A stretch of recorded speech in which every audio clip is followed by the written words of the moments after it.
Andrews requested me on Patreon to review the spy movie Bad Company, directed by Joel Schumacher, produced by Jerry Bruckheimer, and starring Chris Rock and Anthony Hopkins. Before I get into my thoughts on this film, there are a few interesting things about its production I want to mention. One is that this is not the first Touchstone Pictures movie with that title. Only 7 years earlier, they released an unrelated movie named Bad Company, starring Lawrence Fishburne and Ellen Barkin. It did little business and was quickly forgotten, so I guess Disney thought there was not much harm using the title again. The other notable thing about this movie is that, much like Big Trouble, another Touchstone movie I reviewed a few months ago, Bad Company was delayed several months because of September 11th. It was originally intended for December 2001, but after the attacks, the film was moved to June 2002.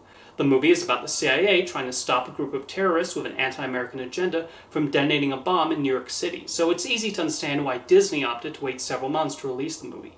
Eerily, Bad Company also happened to be the last movie filmed inside the World Trade Center. When the movie was eventually released, it got terrible reviews from critics, but watching it for the first time now, I thought it was okay.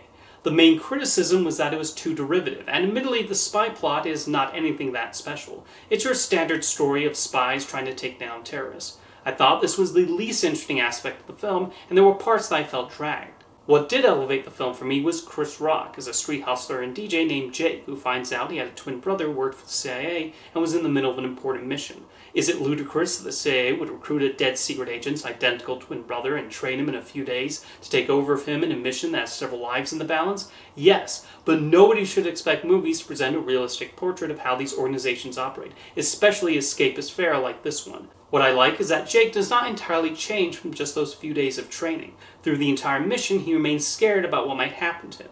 He does not suddenly turn into James Bond. There's something else I appreciated about his character. Jake has a girlfriend back home named Julie, and at one point his brother's ex-girlfriend suddenly shows up at the hotel in Prague he's staying at. I expected the movie to do the usual thing, where Jake sleeps with her and this causes problems later with his actual girlfriend.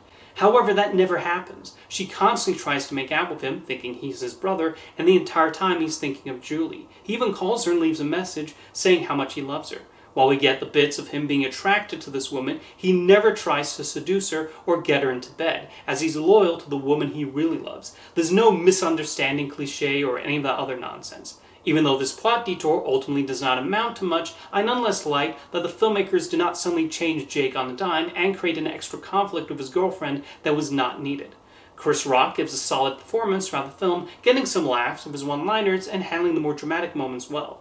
Anthony Hopkins' role does not give him too much room to stretch. He's primarily required to provide exposition and participate in a few action scenes, but it's hardly the most three-dimensional character he's working with. It's mostly Jake who goes through the character development.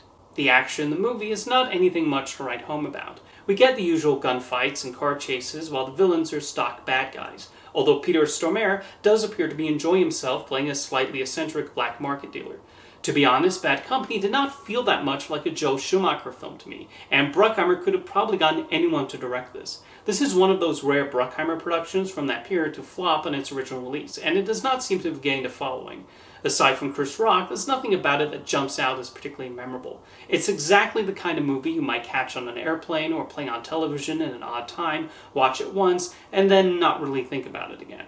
I don't think it's a bad movie, and I do feel it's a little better than critics at the time said it was. It just follows a lot of the standard beats of the spy action movie and is mostly helped by Rock's performance. This feels like a case of Bruckheimer putting someone with solid comedic talent in an action movie with the hope that their ad-libbing skills would help elevate the script, like he did with Eddie Murphy in Beverly Hills Cop and Will Smith and Martin Lawrence in Bad Boys. And Rock does indeed do that. Although after Bad Company, he largely avoided starring in action movies, preferring to stick with comedies. Anyway, if you've seen Bad Company, let me know your thoughts in the comments, and thank you for the request, Andrew.